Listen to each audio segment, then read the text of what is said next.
Okay hi. இந்த குளிர்காலம் வந்துட்டா போதுங்க, நமக்குள்ள இருக்கிற இந்த சிங்காசை கையில பிடிக்கவே முடியாது. பனியா இருக்குன்னு சொல்லி உடற்பயிற்சி செய்ய மாட்டோம், குளிருதுன்னு சொல்லி குளிக்க மாட்டோம், தண்ணி தாகமே எடுக்கலன்னு சொல்லி தண்ணி குடிக்க மாட்டோம். வாங்க இதெல்லாம் இந்த குளிர்காலத்துல எவ்வளவு இம்பார்ட்டன்ட் அப்படின்றத பார்ப்போம். இந்த குளிர்காலத்துல உடற்பயிற்சி செய்யறதுனால பாத்தீங்கன்னா மசில்ஸ், அதாவது தசைகள்ல ஹீட் ப்ரொடியூஸ் ஆகி பாடியோட டெம்பரேச்சர் பேலன்ஸ் ஆகுது. மேலும் இந்த குளிர்காலத்துல ரத்த குழாய்கள் சுருங்கி பிபி அதிகமாகிறத குறைச்சி ரத்த குழாய்களை விரிவடை செய்யுது. இதனால ரத்த ஓட்டமும் பிபியும் சீராகுது. இந்த ரத்த ஓட்டம் இம்ப்ரூவ் ஆகுறதுனால ஃப்ளூ, கோல்டு, காஃப் இந்த மாதிரி வராம நோய் தடுப்பாற்றலை இன்க்ரீஸ் பண்ணுது. மேலும் ஜாயின்ஸ்கள்ல லூப்ரிகேஷனை இன்க்ரீஸ் பண்ணி அதனால வர ஸ்டிஃப்னஸ் குறைக்குது. இந்த குளிர்காலத்துல தண்ணீர் தாகம் அதிகமா எடுக்காதனால நம்ம நிறைய பேர் தண்ணியே அதிகமா குடிக்கிறது இல்லைங்க. ஆனா இந்த குளிர்காலத்துல கூட 2 லிட்டர் 3 லிட்டர் தண்ணியாவது மினிமம் ஒரு நாளைக்கு குடிக்கணுங்க.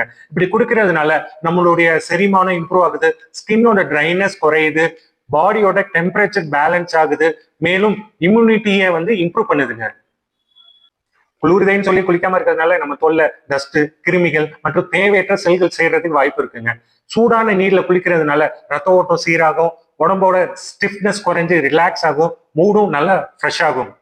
இந்த குளிர்காலத்துல நான் சொன்ன தவறுல நீங்க செஞ்சுட்டு இருந்தீங்கன்னா இன்னைக்கே நிறுத்திட்டு இந்த குளிர்காலத்தை மனசுக்கு பிடிச்சவங்களோட என்ஜாய் பண்ணுங்க. மீண்டும் அடுத்த வீடியோவில் சந்திப்போம்.